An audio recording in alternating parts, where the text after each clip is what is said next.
All right, I think we're ready to get started. Hello, everybody. So I'm Adam Burden. Welcome to our session today, which is the rise of blockchain. I'm with Accenture. I'm actually the head of software engineering at Accenture. And I actually been working with blockchain, but as a software developer for a long time. And I'm very honored to be joined by my panelists up here today. And I'm just going to do some quick introductions of each of them, and we're going to jump right into the questions that we have for today. So first, I'm actually going to start with Cory Johnson. Cory Johnson is the Chief Market Strategist at Ripple. Welcome, Cory. Thank you. We've got Tim Liu right here to my right, and he's the General Manager of YiQiFin, which he's going to correct my pronunciation a little bit later, I have a feeling, right, Tim? And then on my far left over here, we have Katie Russlap. Katie's the CEO and founder of Funderbeam. And then immediately to my left here, we have Sopnendu Mohanty. And Sopnendu is the Chief Fintech Officer at the Monetary Authority of Singapore.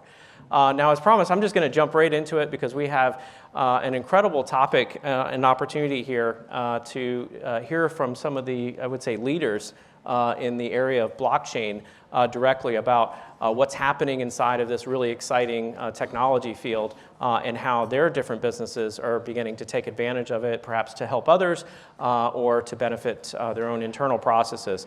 Our panel is divided up into 3 sections. I actually took an informal poll at lunch today, and I found out that there's a number of folks that this technology is actually kind of new for. So the first part of our panel is actually called the how. And it's just going to, for a few minutes, you're going to hear from some experts about how they would explain blockchain to folks like their parents. So if they had examples to give and those types of things, just to put everybody on the same page about what blockchain is. After that, we're going to talk about the now. So what's happening right now in blockchain? How is it being used by their companies, or what type of production environments have they seen?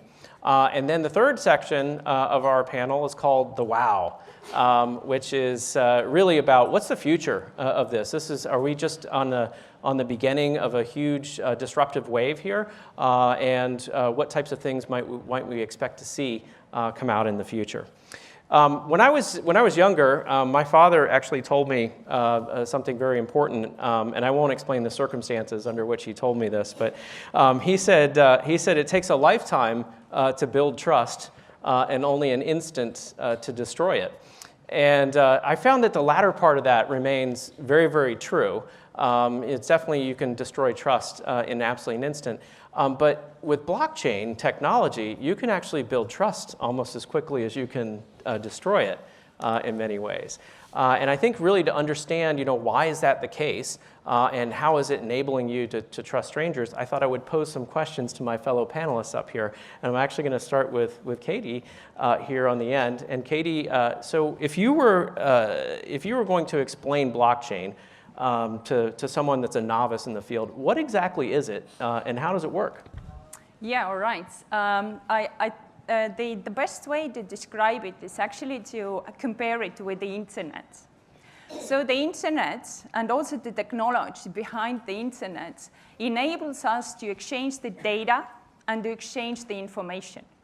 So out of curiosity, how many of you in the audience know exactly how the TCP/IP protocol works? Raise your hands. So what? So you don't actually need to understand deeply technology, but while you are in the business, you need to understand the implications the technology is introducing to the market. And the blockchain technology and the math in it is about to exchange assets, all kind of assets, to record the assets and transact the assets. Securities, diamonds, in some countries, real estate, you name it. So the technology can provide the trust. And in our industry, where the trust is provided by the institutions, most of us in the audience actually work for the institutions whose main responsibility is provide the trust. But now we have the technology that actually does the job to provide the trust. So this is, I think, the biggest challenge that the technology is bringing to the market and the blockchain technology is bringing to the market. are we open-minded enough to enable the technology to provide the trust, to record the assets and to transact the assets? Great explanation and good insight into how the technology actually works underneath the covers. So Tim, in the business that you're in, which we'll talk about a little bit later on, trust is really, really important. How does blockchain allow us to create instant trust? Yeah, actually, sorry, because I'm not native speaker, so here I hope everybody could understand my speaking here. So first thing, if we are stranger, for example, for Adam, before this meeting, we are stranger with Adam. So I give him a paper here. As I told Adam, this paper worth $1,000. Do you trust me? How many people trust me? How many people trust me? Please raise. Nobody trusts me. So if you give me $1,000, I trust you. So what's the reason? I would like to say the cause reason is the trust is not equally from this sense here. So how could we trust each other from strangers' perspective? I think we need an equal mechanism, automatic mechanism to build up this trust. Blockchain helps us to build up this trust with automatic mechanism and trust mechanism with behind technology support.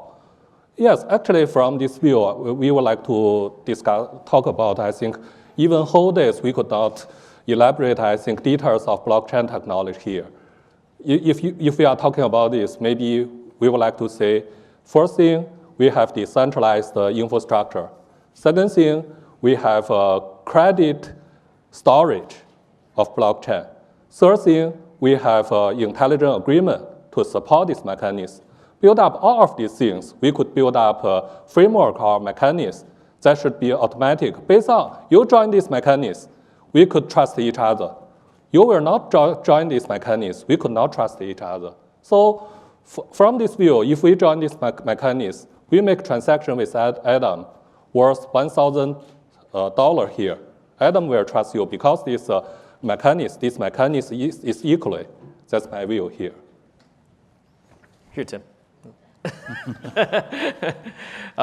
So that is I think one of the better analogies that I've heard about why is it creating trust is in that context of the transfer of assets, the transfer of money. Now we're going to try something here, which hopefully folks have downloaded the Milken app, and if you haven't downloaded it, that's okay. But if you downloaded the Milken app, if you actually go into the app and you open it up, there is a polling question under my session that you can respond to, and I wanted to just ask a polling question to the audience out here about what they're actually doing with blockchain themselves right now. And the question is, what is your enterprise doing with blockchain? And the reason I'm curious about this is because as working for Accenture, we actually are working on a number of blockchain projects, but we also find that there's a great many of them that are really just sort of experiments at this stage.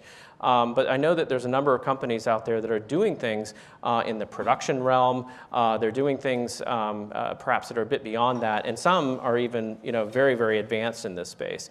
So I'm not sure if we've got the ability to pop up any polling results yet. Do we have any? Hey, we've got a few. Okay.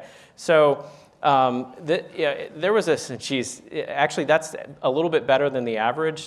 There was a survey that was done back in the May timeframe of about 1,000 CIOs, not chief investment officers, chief information officers, and only 1% of them said that they were actually doing anything with blockchain at all. So this is actually either progress in this room or a room that's relatively advanced from that standpoint.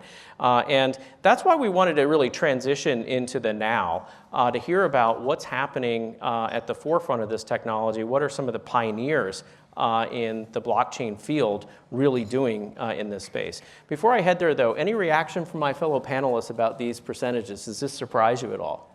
There are a lot of forkers in the room. Not too many. Who knew? Yeah, I think it reflects the self-selective group of this, the nature of this group. But 100%, there's someone talked about it this morning in the panel, that there is a real movement afoot of really smart people in finance, technology, and some really weird people who also tend to be at the advent of new technologies.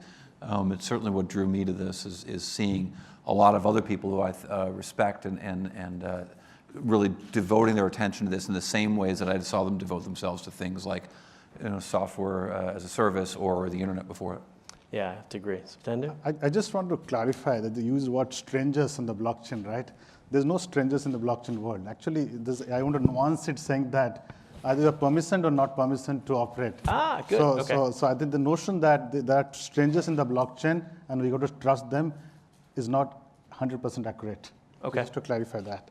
The second point is I think how well we understand this technology comes from the way the conference has been done. You have split the cryptocurrency and blockchain two separate sessions, which shows how much we less understand blockchain.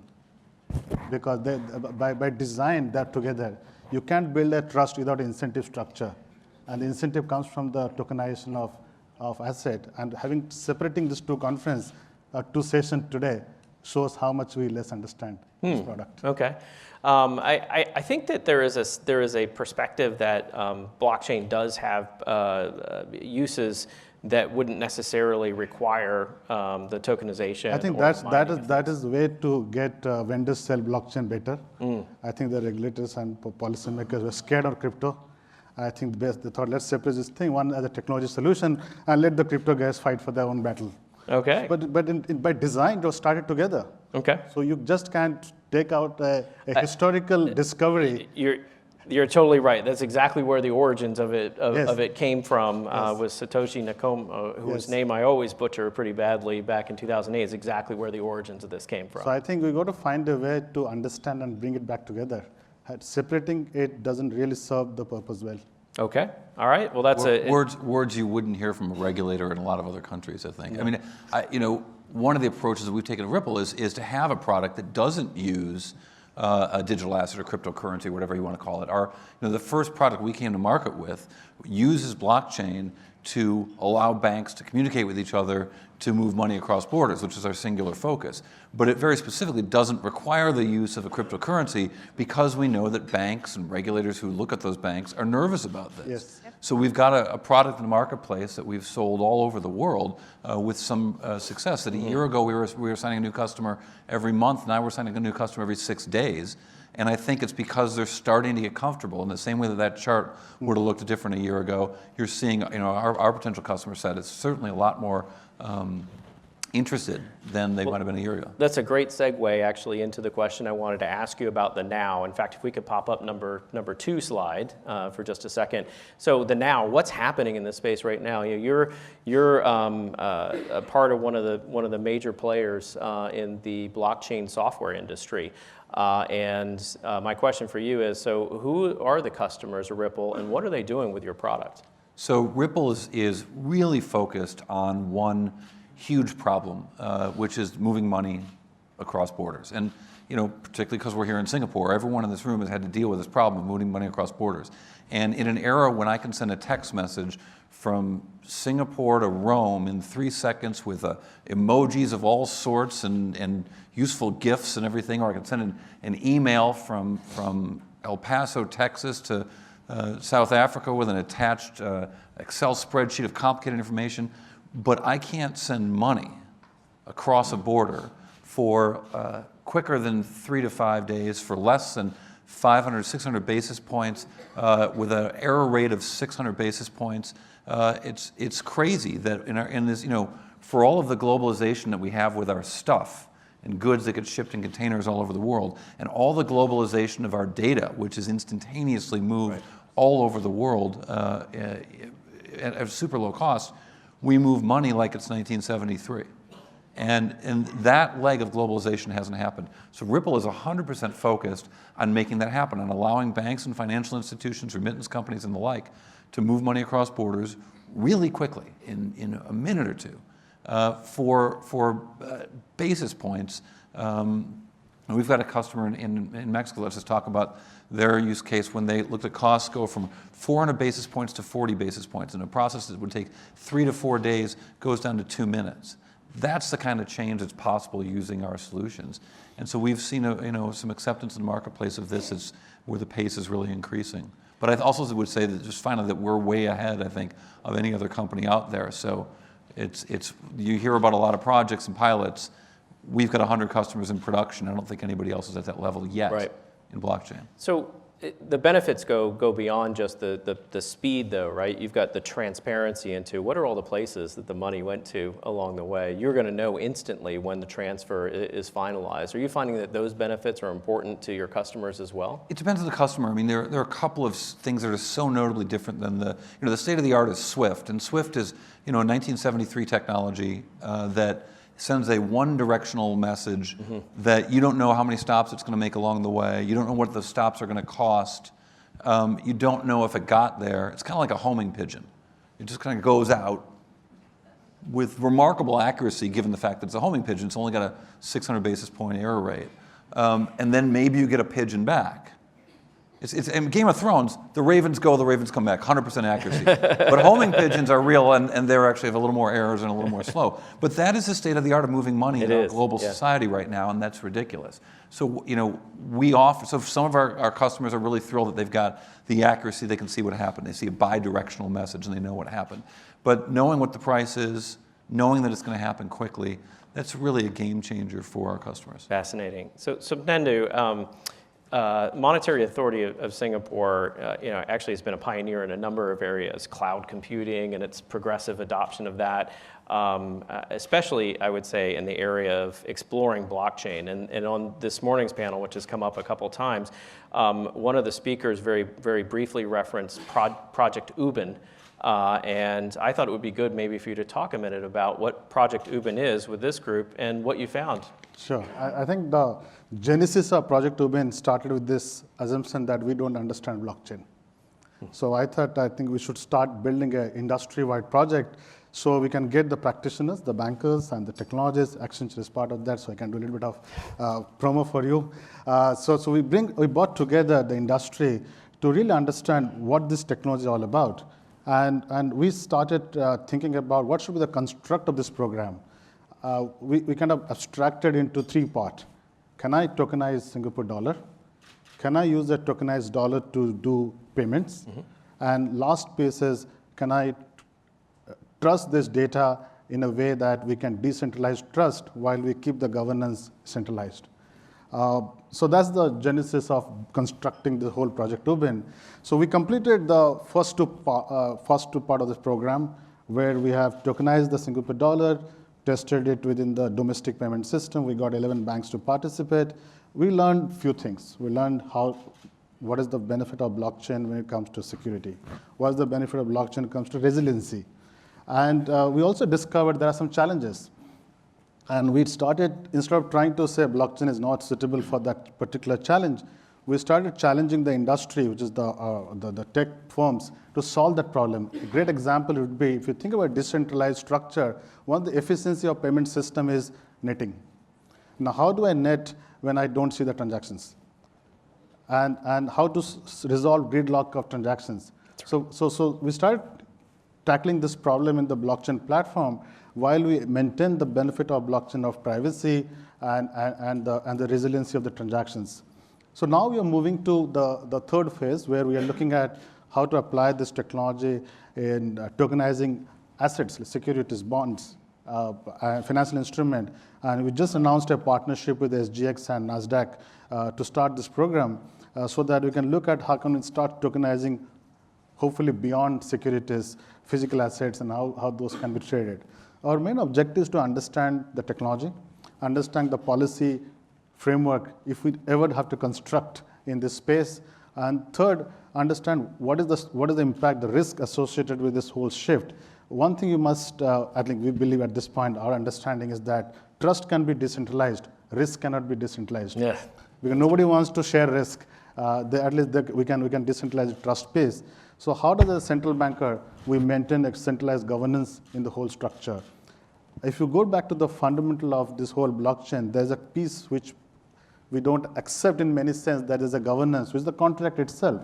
Because somebody who writes a contract before he puts into the blockchain, in a way, have started controlling the governance. Of course, once the contract gets into this platform, the market is self-regulating.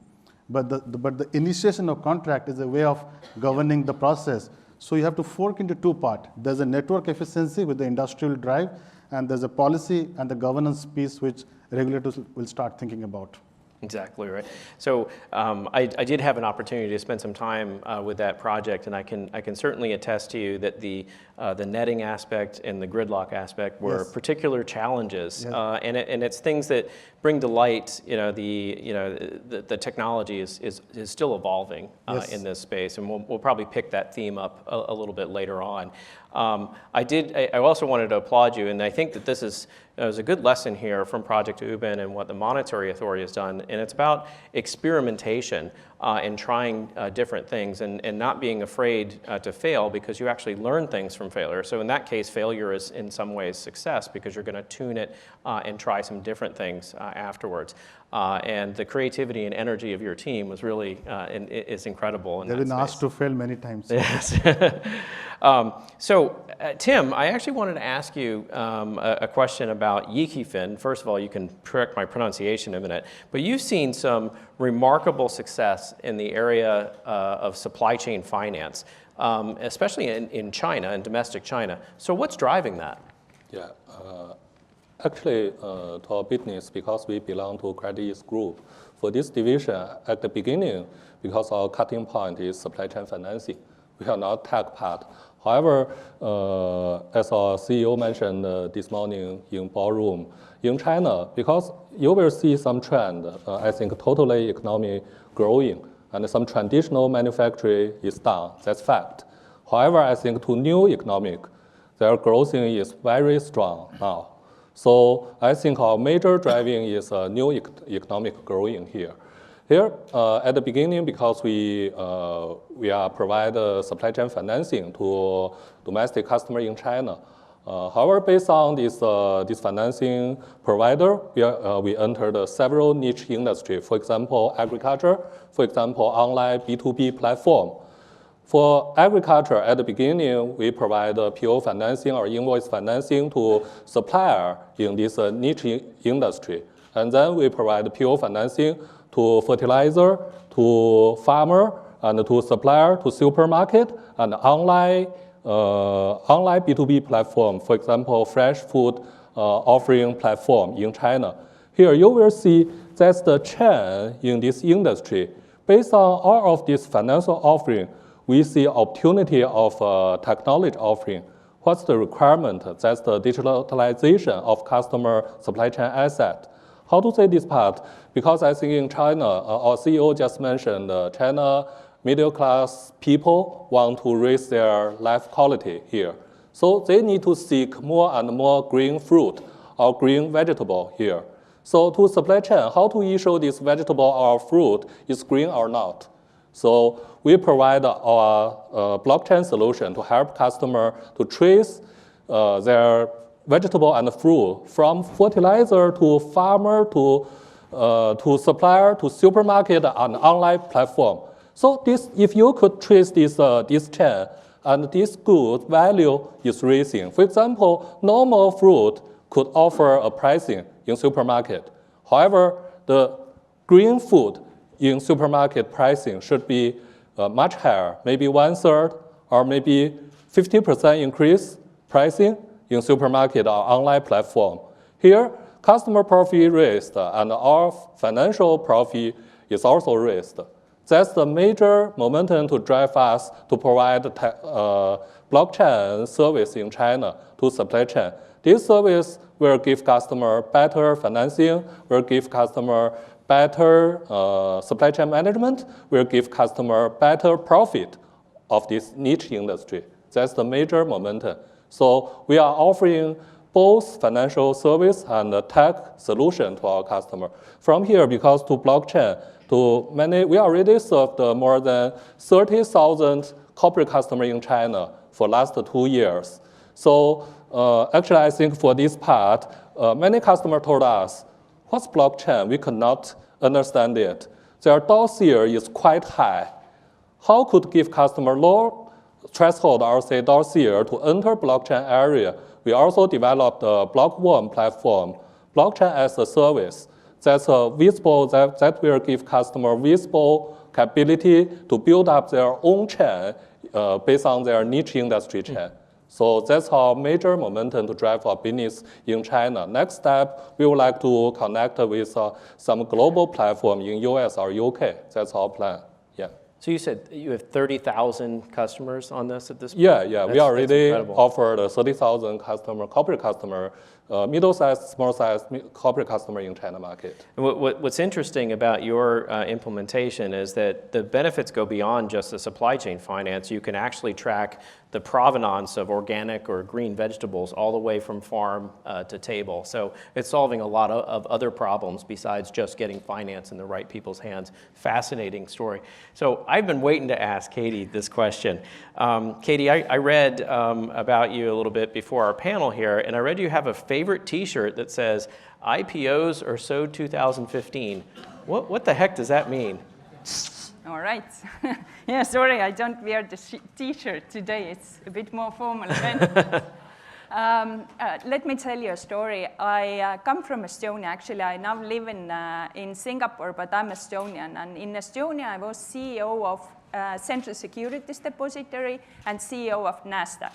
So Estonia is a country of 1.3 million people.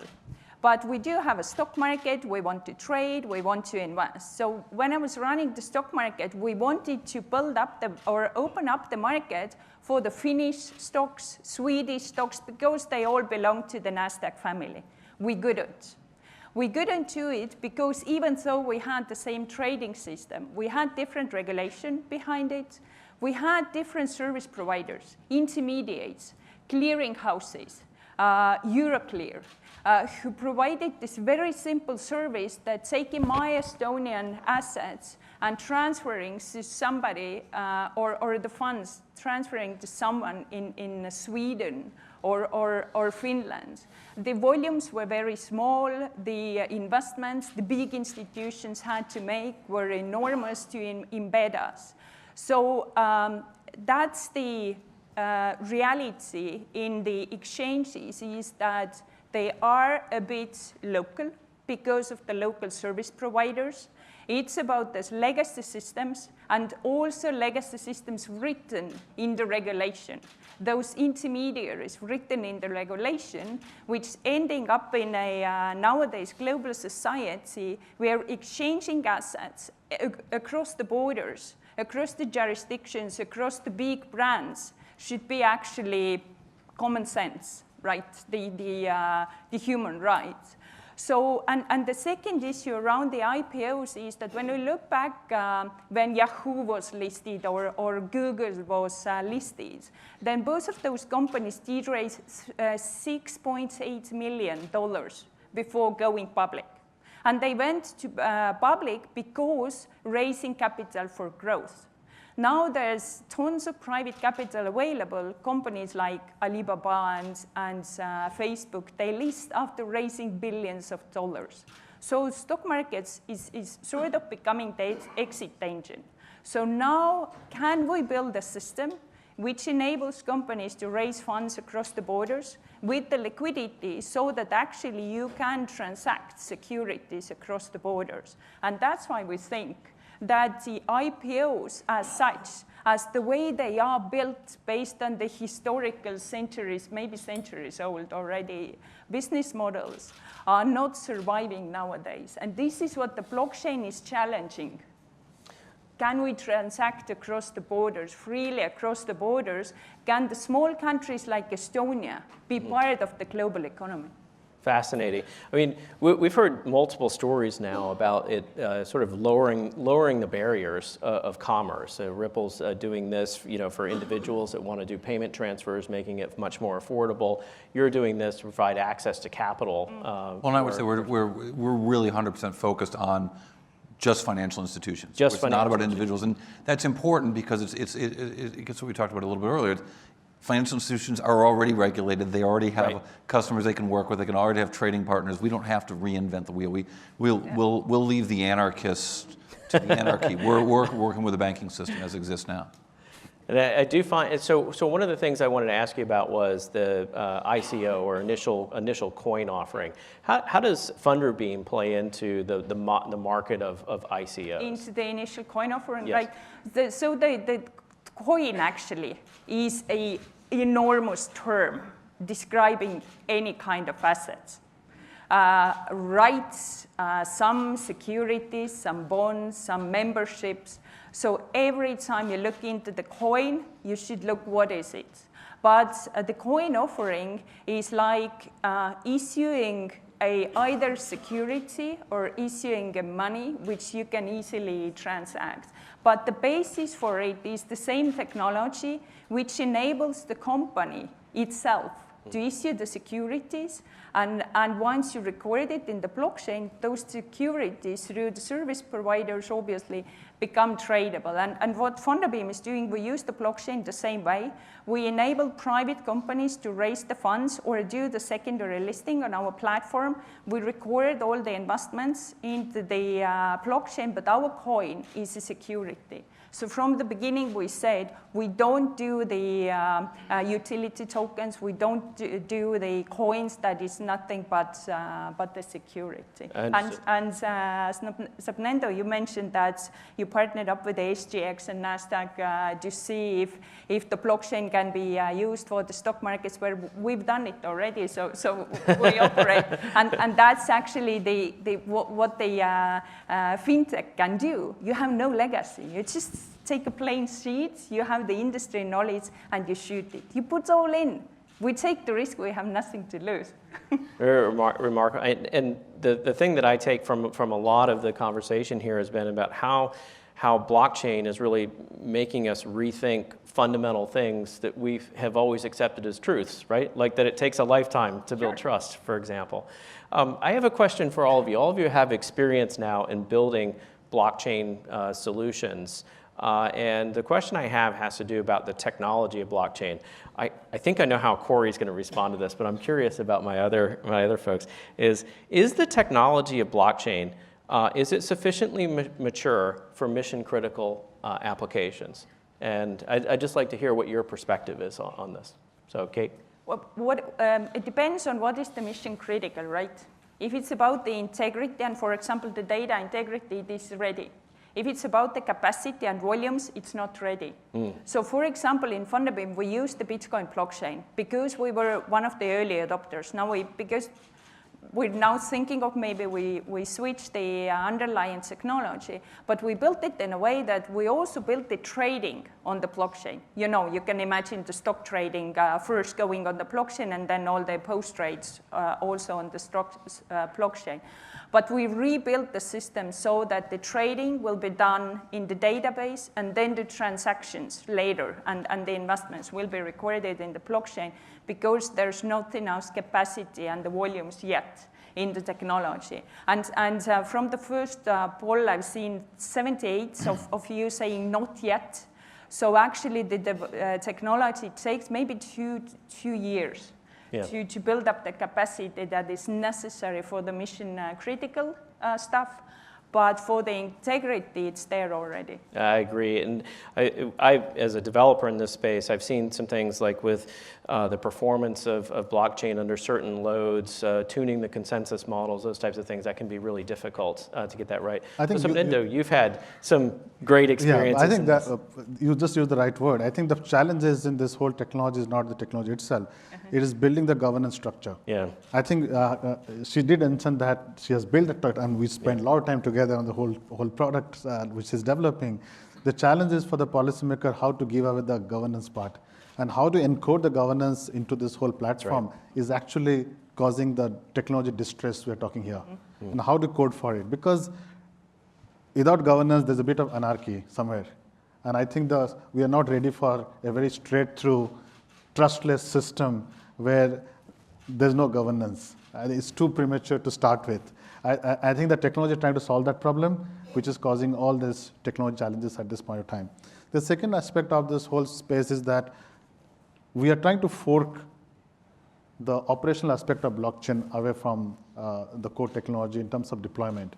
An example for that will be we are in the process of putting together in Singapore a global trade connectivity network, which is actually a hub, a trusted data hub, where we can capture all the logistic data, the supplier data, the exporter data, a traditional blockchain use case, as Cory was talking about the whole, Tim was talking about the whole trusted data hub. I think that will fork out very nicely. When it applied to a regulated space, we are facing the challenge of decentralizing governance. Yeah. And that's the difficult part to solve for. For sure. Yeah, no, I think, as you know, we spent time working on this as well, and that was probably the most complex part of the project. The technology of it is hard to get working, but the governance aspect. While I argue against myself that we should not apply the old principles to the new thinking, but you can't just let out. You cannot let it. I agree. Yeah, the permission versus permissionless. Yes. So Tim, you have 30,000 customers on a blockchain supply chain system, which is really it's incredible. I'm curious, what is your experience with the technology underlying it? Clearly, you're using it for mission-critical capabilities. This is putting food on the table for a lot of your customers. Tell me about your experiences with the technology, though. Definitely, I'm not a technology person here. Yeah, so I'm talking this. I would like to give everybody my view on this. Actually, from my view, whether is this technology mature or not should be based on business size of their implementation. Let's say this, for example, at now, if we are talking about to use blockchain technology to replace, for example, banks' core banking system technology, I think that's not mature. Definitely, that's not mature. Blockchain is not actually from big data processing in parallel perspective, from some stability perspective, I think from all of these views, that's not mature to core banking system. However, to supply chain management part, if you don't want to trace some high frequency transaction to record this information, to build up trust to this information to each participator, I think that's mature. So based on business size of each business model and each niche industry, if this business size match this technology feature here, this technology is mature. It's not match, I think not mature. Yeah, that's dynamic situation here. Good example. I mean, what I'd say about that is okay, so Bitcoin's 10 years old, right? Yeah. All right, so let me ask you the question.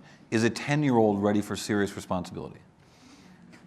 My 10-year-old. I have two 10-year-olds in the house. So I've got two 10-year-olds in the house, and one of them's ready for a lot of responsibility. Yeah. The other is half a moron and half a jerk half the time. He's not ready for it. It depends on which of blockchain we're talking about. I think that if you look at how long it takes to complete a Bitcoin transaction, 20 minutes, unless you're lucky, is not acceptable in this society. I think an Ether transaction that takes 7-8 minutes to complete is not acceptable. XRP can do a couple thousand transactions a second. So the technology, we don't want to get too far into the weeds in this conversation, but the technologies are different. 10-year-olds are different. Some digital assets and XRP is what we've based our business on because it is capable of doing so much more than Bitcoin or Ether or you name your crypto. That's actually an excellent point. It's like the different engines. I love both be in a car. Don't get me wrong.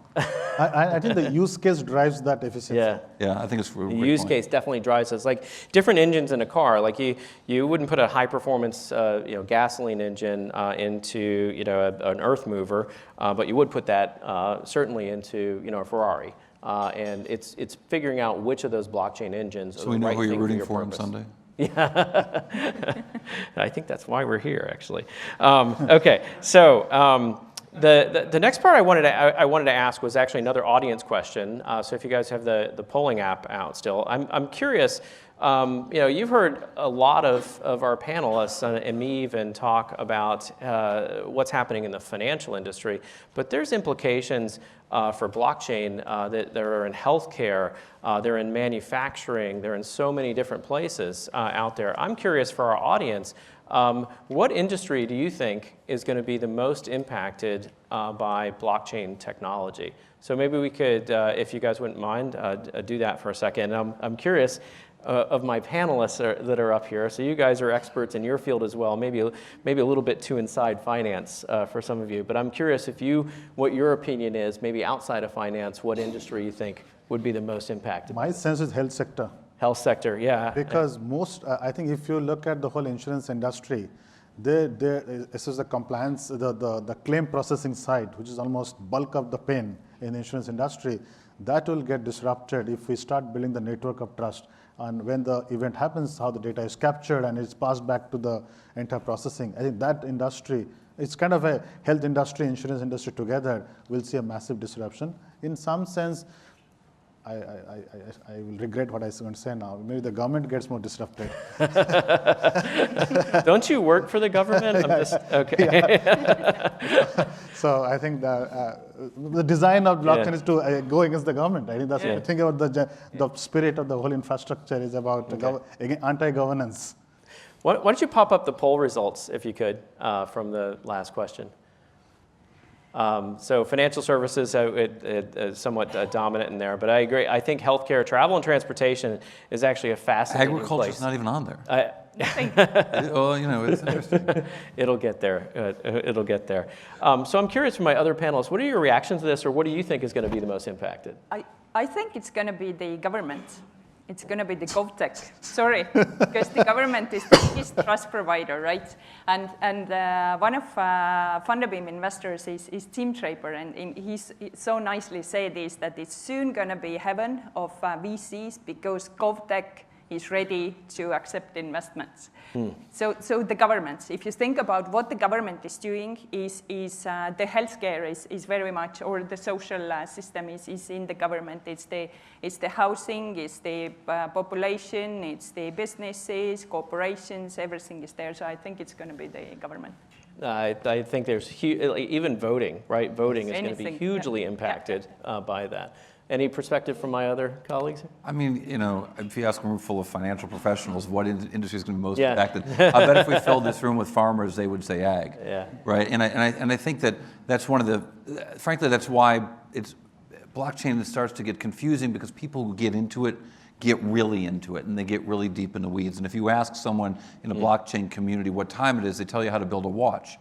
And I think it's because when you start to get into this, you start to realize there's so much dramatic potential of this industry, and it's so new that no one's proved what you can't do yet. And so it's exciting. I mean, that's certainly why I'm in it.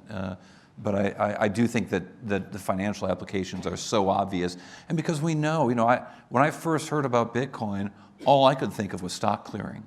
Yeah. But that's because I come from a background from being in New York and from being a money manager and watching all those people go down Broadway and go down Wall Street, and they're not working the New York Stock Exchange, they're working in a room shuffling paper somewhere. Right. When we started the Street.com, I helped start the Street.com with Jim Cramer, and we started it on a second floor of a building at 2 Rector Street, 2 blocks from Wall Street, in a safe that was used for settlement and securities. And so we literally would have to go through what looked like an old-fashioned jail cell to go into our office, and we would pass around the modem line. There were 2 modem lines, but it was so funny to be part of that ancient history of Wall Street, where we were creating a media company to cover Wall Street in a new way. And I think that settlement issue, anyone who's dealt with it knows it's ridiculous and archaic, and that's obviously a problem. That's that picture in my mind of having to walk into a bank vault to go to work. I mean, that's kind of similar to how a lot of settlements and clearing is happening today.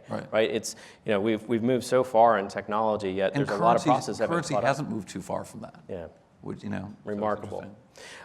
So this brings us to the third phase of our chat today, which is the wow. And we've already heard maybe a little preface of what is on the horizon here from some of our panelists.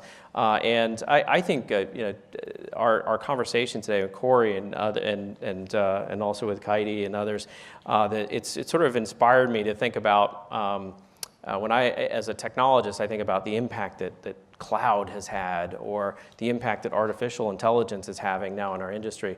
And I think that we have all of these other technologies that are always around us. Like we have new versions of operating systems or new ways to message different applications and others.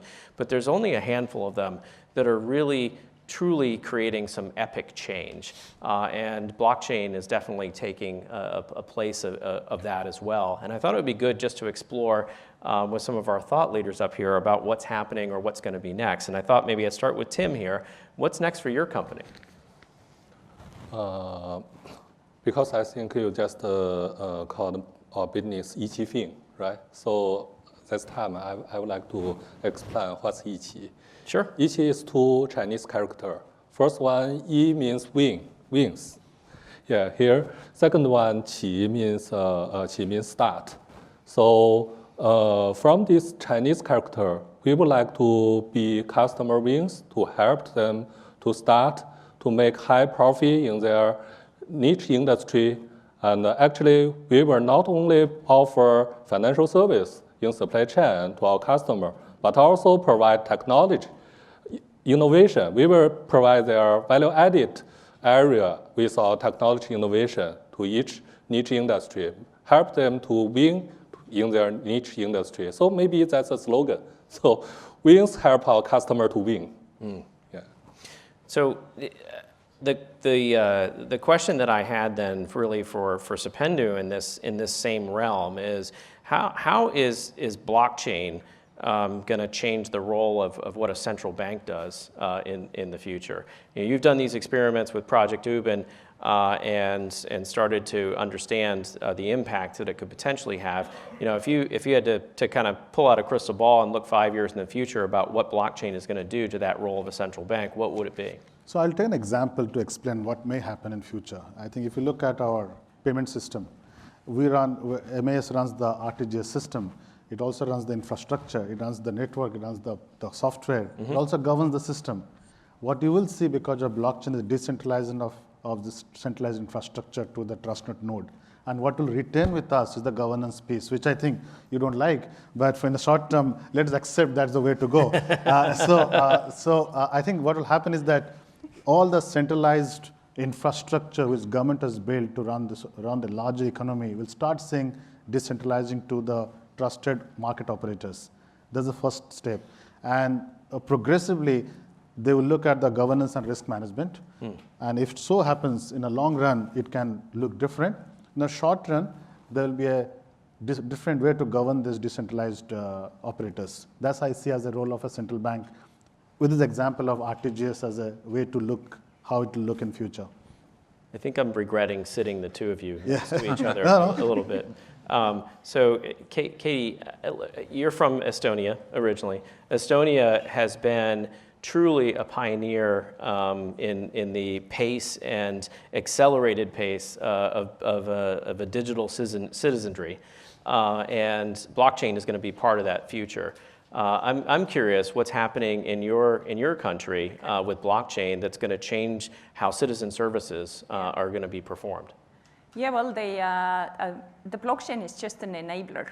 That's the first thing. That's what we all need to understand. It's just an enabler, and it's up to countries, it's up to actually regulators to make a decision what to do it. And do we adapt it or we don't adapt it? And one of the big issues around the blockchain is the identity and the identity of the wallets and stuff. So Estonia, what first we did, we solved the problem of the e-identity. So Estonians have the e-identity, which is not just the ID card issued, but also the identity is online. The country adopted blockchain 0.2 already in 2000 because when we were writing Estonian Digital Signatures Act, then the system is on the private public key infrastructure.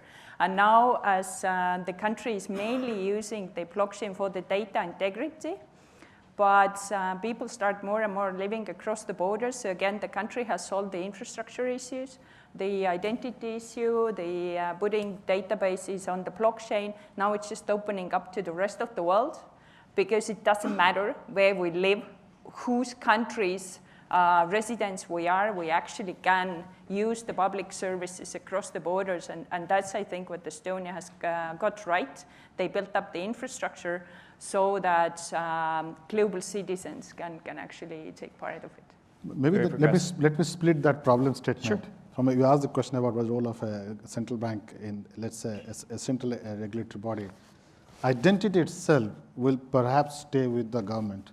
But the Yes. data associated with that identity, the trusted data which defines that identity, will go to that network of blockchains, which will create that trusted data as it surrounds that identity. So there's a difference between operational network effect on a core identity, which will still be True. a kind of a central mandated, protected data There's, point. there's still going to somebody who issues the assets and records it first. There's still somebody who will give out the identity. That's right. But after that, Yes. it can be very lean. Wouldn't it be great if you could revoke access to your identity and your health records and other things? I think it's a perpetual, you can't revoke.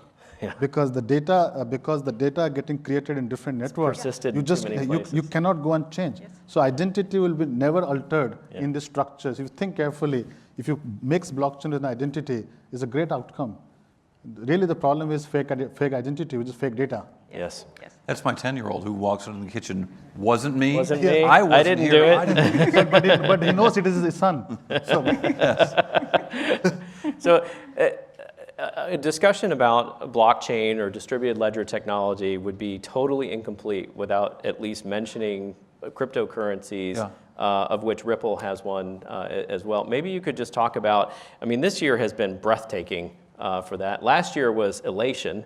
They're both breathtaking. Where do you Breath-giving, think- breathtaking. Yeah. Where do you think that this market is heading next? So Ripple has on our balance sheet about 60 billion XRP. XRP is a technology. It was the creation of XRP started before the company, and they are separate things. And there are a bunch of entrepreneurs starting businesses using XRP as a base technology. We just got there first, and we have a lot on our balance sheet. We have 60% of what's outstanding. The more, I think that over the long term, I mean, I'm a value investor when it comes to investing, and I think over the long term, unless there's a fundamental use case for the cryptocurrency, the digital asset, whatever you want to call it, it won't have a fundamental value. I don't believe in store of value. I know there's a thing out there called gold. I know people have traded and invested in it for years. I know what gold bugs say to me when I tell them I would never buy gold as an investment. But I don't find the notion that someone's going to pay more for it later a reason to invest in it. If there's not a reason to use the digital asset, then the digital asset will ultimately achieve a value of the things that have no use. I could be wrong. Like I said, gold exists. Right. Diamonds exist. There's a Paper currency exists, right? well, I mean, that's different. But I think that fundamentally that over the long term, if we're right and if XRP is a better technology, and we're not alone in betting our company on using XRP, then XRP will ultimately achieve a greater value. If Bitcoin can't find a way to complete transactions in a regular, predictable pace and low cost, then I think Bitcoin will ultimately lose value. Fascinating. And that's my perspective as a value guy, not necessarily overlooking the industry and all the other possibilities. All right, so could you pop up slide number 3 for just a second? So I came up with some headlines that there might be out there for tomorrow.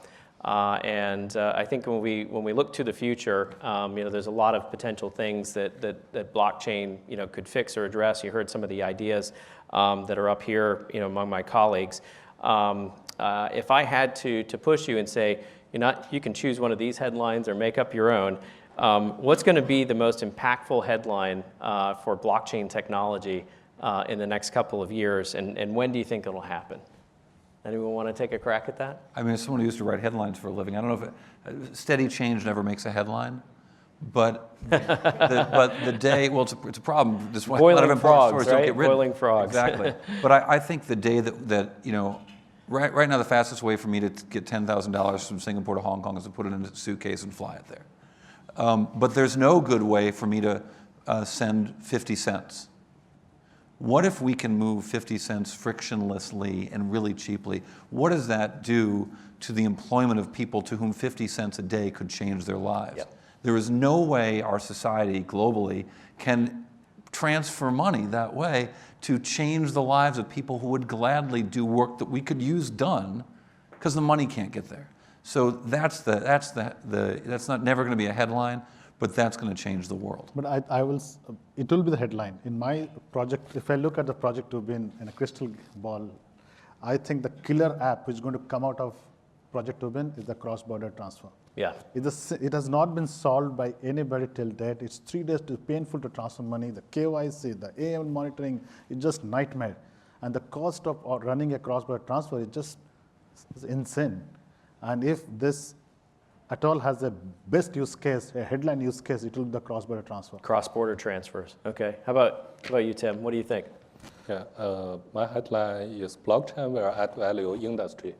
Here from this view, I think if industry change to next few years, I think corporate customers digitalization requirement will be grows very quickly.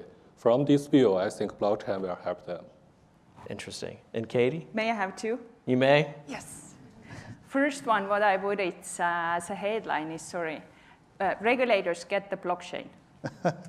So that's the biggest impact in the whole industry all around the world. But the second, I would turn it upside down and write it, blockchain is not the painkiller for every single pain. So that's what I see is very much happening across the industries, is that everybody wants to build something on the blockchain to be cool. But blockchain is not for every single use case. Right. So first understand the technology, and then understand whether it helps your business or it makes the business more complicated, and then implement it or just forget about it. I think that's a great, but in many ways, I have seen it as a solution looking for a problem. So I've seen the exact same I think thing. we have to go back to our opening line that we have to treat like internet. It's like infrastructure technology. So we have to treat it like internet, then it will work. Fascinating. All right, so we have a few minutes to take some questions from our audience. If there are any questions out there, anyone that wants to ask something difficult, perhaps? I see a hand or two up. There's one right there. Yeah, that one. Go ahead, please. Thank you for the panel for sharing your thoughts. But just for a discussion, it sounded like the blockchain technology is still working parallel with the existing system, like Ripple. You're probably still working with the bank, with the Nostro, and Mr. Mohanty mentioned that SGX is working with NASDAQ and have a blockchain power solution. But I'm just curious, like whether, especially in the case of Singapore, like whether in the future there will be a crypto exchange that work with security token offering, because I know like Fundavi mentioned that IPO is like a past tense, but if you look at ICO, a lot of the company, they just explore the idea, they raise tons of money, but there's no product, there's no minimum viable product, right? So like to help, the SME to raise money, through the quote-unquote ICO process, you probably need a crypto exchange instead of SGX as power by a blockchain solution. I'm just curious, what's your thought, whether you will see that being a viable option in the future? I think the exchange part, let me clarify, they're looking at the settlement part of the whole process. They're trying to solve an inefficiency in the system today in the settlement part of the asset. So they're trying to tokenize it, and hopefully that's the use case for that experiment. Because we want to get to the first headline, regulators get it quickly before we lose it. The second piece, I think, on the exchange question, I think to me, that's the first step to stabilize this whole uncertainty around tokens.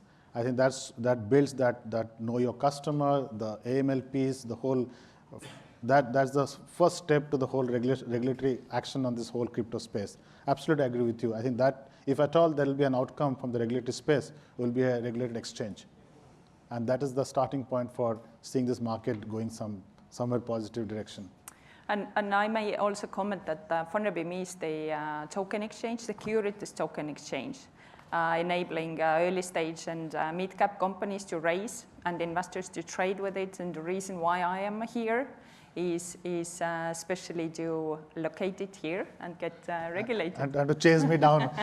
But the headline, regulators got it. Yes, the day she gets the license, regulators got it. The regulators get it. That's awesome. All right, we have time for one more question right there. And then another question for the regulators as well. So how do you regulate a space that is unregulatable? Until and unless we get some form of legislation in, I think there's pretty much nowhere, no guidelines for us to be regulated, isn't it? I think that's why I wanted to separate the governance piece and the network operational piece. For us, at this point, we're trying to understand the space. What are the governance we can put to manage this space? And if you look at the Project Ubben experiment, we have taken we split the whole project into two parts. What are the policy requirements for us to govern this space, if at all we need to govern? And what are the efficiency which we can, as a regulator, give away to the industry to manage it themselves? Example is the RTGS system, the payment operating system. So this is how we are approaching the problem. We don't have a right answer at this point of time, but as we say, we are experimenting, trying to understand, and hopefully we'll get it. I think that's a perfect wrap up to our session today. And first of all, I want to thank all of my panelists for their great and candid insights into the world of blockchain and what's happening here. I think also you heard that there's still a lot of change that's on the horizon, change in the technology, change in how the governance models will work. And embodied in all this is one of the things I like to say a lot, which is innovation really has no finish line. You're going to continue to see a lot of impact from blockchain, and it is going to be one of those technologies that really does change the world around us. So thank you guys so much. I really appreciate it, and thank you, audience. Thank you for joining us. We hope you enjoyed the discussion. Please make your way to the next session.